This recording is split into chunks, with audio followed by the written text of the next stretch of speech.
Hello, everyone. I'd like to begin by thanking the organizers of this conference on visual culture, global knowledge academics, for going ahead with this conference, moving it to the virtual cyberspace. Of course, it's never as good as being there in person, not to mention it would have been Paris, but at least this way we can still sort of get together, share, and even contribute to each other's ideas. In fact, I look forward to perhaps hearing from your suggestions and advice on today's sharing of my initial ideas. I'm Leiya Lee from the Department of Comparative Literature at the University of Hong Kong.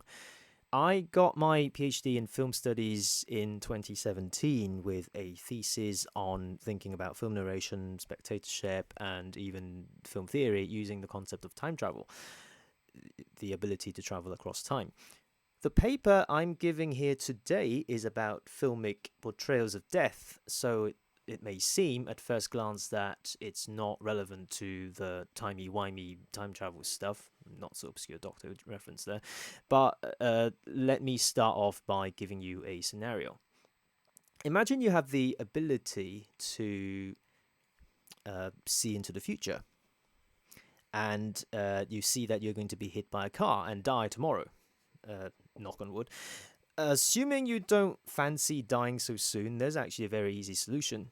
You simply stay at home, just like most of us are doing nowadays, and avoid being anywhere near cars so that you won't be hit by one and you won't die.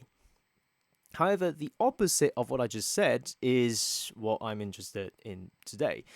Deliberately dying, that is, or suicides. In the abstract, I described our current postmodern image culture as being inflected by a video game logic, which is a phrase I borrowed from David Bordwell in his work on cognitivism. But my meaning and his are slightly different. The video game logic that I'm referring to is one where death has lost its sense of jeopardy and has become merely a gesture, or a means to another end, if you will. In a video game, when you arrive at a point where a mistake you've made earlier makes the level impossible to proceed, all you have to do is to kill yourself, or your character, that is, for example, Mario over here, and you can simply restart the level and try again. In real life, there are certainly things we can reset and retry. For instance, if you fail a test, you can retake it without too much consequences, normally speaking. But as for life itself, you cannot reset it unless you can see into the future, just like the example I just gave you, or if it's a film. So, of course, the most classic example of a film of that nature is Groundhog Day, where Phil, played by Bill Murray, is stuck in a time loop and he gets to relive the same day over and over again, whether he likes it or not. In one sequence, he gets so fed up by the repetitions, he tries to kill himself. But of course, the day just gets reset and he wakes up to the song I Got You Babe. So the sequence becomes a comedic montage of Phil killing himself over and over again in various different, very creative ways. Groundhog Day may be the classic example here, but it's also somewhat of a peculiar one because there's no mystery for Phil to solve, no goal for Phil to achieve, not even the supposed mystery of him being forced into this time loop. At the end of the film, neither he nor the audience knows for sure why he's in the time loop, or what he's done exactly to eventually get out of the time loop. So Groundhog Day isn't quite the classic goal-oriented narrative cinema that we're most familiar with.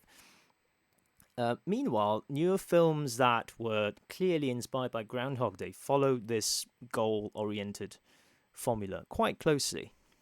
Now, in the interest of time, I'm going to skip the analyses of these examples and only say that in all of these films, there is a clear goal to achieve, and the only way to achieve this goal is by repeatedly dying, just like a video game. So I'm calling this kind of death digital death because it's following that video game logic where dying is the only way to proceed rather than to end. Furthermore, the protagonists more or less have infinite tries to perfect their paths towards achieving their respective narrative goals in these films. Identifying a terrorist, defeating an alien army, or preventing oneself from getting killed. In a way, you can say that by having infinite amount of retries, just like in a video game, the jeopardy associated with dying is not an issue, because one can simply re-strategize and try again. My idea of considering jeopardy actually came from a film review of Solo: A Star Wars Story by British film critic Mark Kermode on his famous film review program on BBC 5 Live. Kermode mentioned that there was no sense of jeopardy in the film, which he found disappointing, albeit understandable. In terms of the overall narrative arc, Solo: A Star Wars Story depicts the events that happened before the events in the first ever Star Wars film, A New Hope, back in 1977. I haven't seen the film myself, but I think it's safe to say that the Han Solo character in the 2018 film would never die, no matter what sort of danger he's in. Otherwise, Harrison Ford would never have played that character since 1977 in the first place, right? This kind of lack of jeopardy is quite prevalent nowadays. I believe it's all over the vastly popular superhero genre as well, in the Avengers films as well as the X-Men films, where deaths of certain characters can easily be reversed by a bit of not so clever retconning or a lazy use of time travel narrative device. Meanwhile, in other examples, where there are no time travel or time loop narrative devices, death is still often seen as a reversible process. Examples include these: Final Destination 2, Constantine with Keanu Reeves, Harry Potter and the Deathly Hallows Part 2. In all of these, the main characters purportedly sacrifice their own lives in order to save others, but in truth, they know full well that they can be brought back to life after their sacrifices.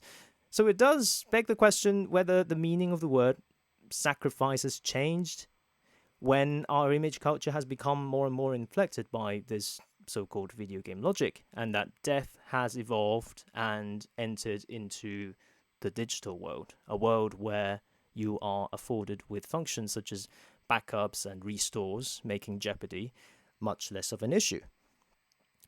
To close out today's fleshing out of initial ideas surrounding the filmic portrayals of digital death, I would like to point you to two more examples here, both from Disney/Pixar.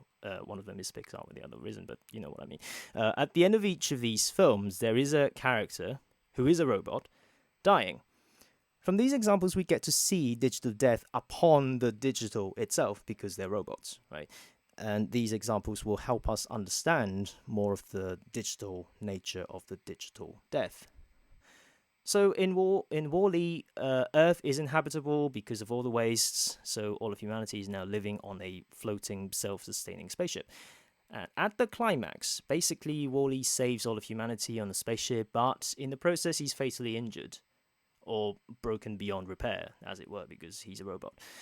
Following the classic romance trope found in most mainstream narrative cinema, the girl robot, Eve, who now reciprocates WALL-E's earlier affection, tries everything to save WALL-E. She replaces all of WALL-E's broken parts with new ones, including, and this is very important, including the hard drive, which is actually kind of like a cassette tape kind of thing as far as I can remember. Now, of course, anyone who owns a computer knows that having the hard drive wiped means that none of the saved data can be retrieved unless you have a backup. WALL-E has no such backup. So when he comes to, or rebooted as it were, forgets who Eve is and treats her as a stranger, naturally. But for some reason, when Eve's hand touches WALL-E's hand, he all of a sudden remembers Eve, and then it's a happily ever after, happy ending. I remember I was fuming when I first saw it.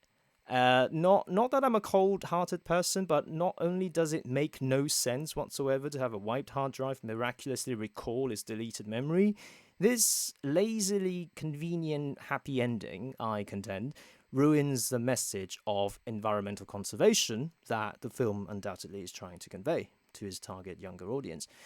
If WALL-E doesn't have to die in the end, then I don't have to start caring about the environment, because a touch of robot hand will solve everything, right? Now, meanwhile, in Big Hero 6, the digital death of the digital is the exact opposite. Hero, the protagonist, and Baymax, the white cuddly robot created and programmed by Hero's deceased older brother, are caught in a sort of quantum realm, to borrow those superhero film terminologies. They have to get out, otherwise they'll both be stuck there forever, as good as being dead. Baymax sacrifices himself, pushes Hero towards the exit of this quantum realm with his detachable thruster arm, right?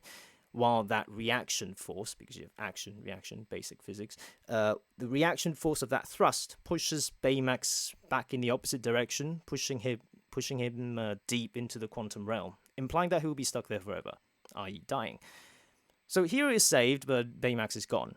All Hero is left with is Baymax's severed arm. At the end of the film, Hero discovers that inside the palm of that arm is a disc that holds the software that runs the Baymax program. So basically, by simply recreating an empty shell of a body and inserting that disc, Baymax comes back to life again. Of course, the Baymax program is in a way a symbol for Hero's dead brother, so that makes that moment that much more touching. Big Hero 6 here avoids the basic error in the understanding of computer science committed by the earlier film Wall-E, in that they have a clearer distinction between hardware and software. As long as the software is there, the hardware isn't that important. You can buy a new computer to replace an old machine with a backup. It's the same basic principle. This hardware and software distinction is reminiscent to the dualistic notion of death that dates all the way back to Plato, a distinction between body and soul. But whether body and soul are separate entities is a very debatable point, and so is the issue of life after death and all the rest of it. But these perennial philosophical problems of surrounding death definitely can find their 21st century equivalents in what I call digital death.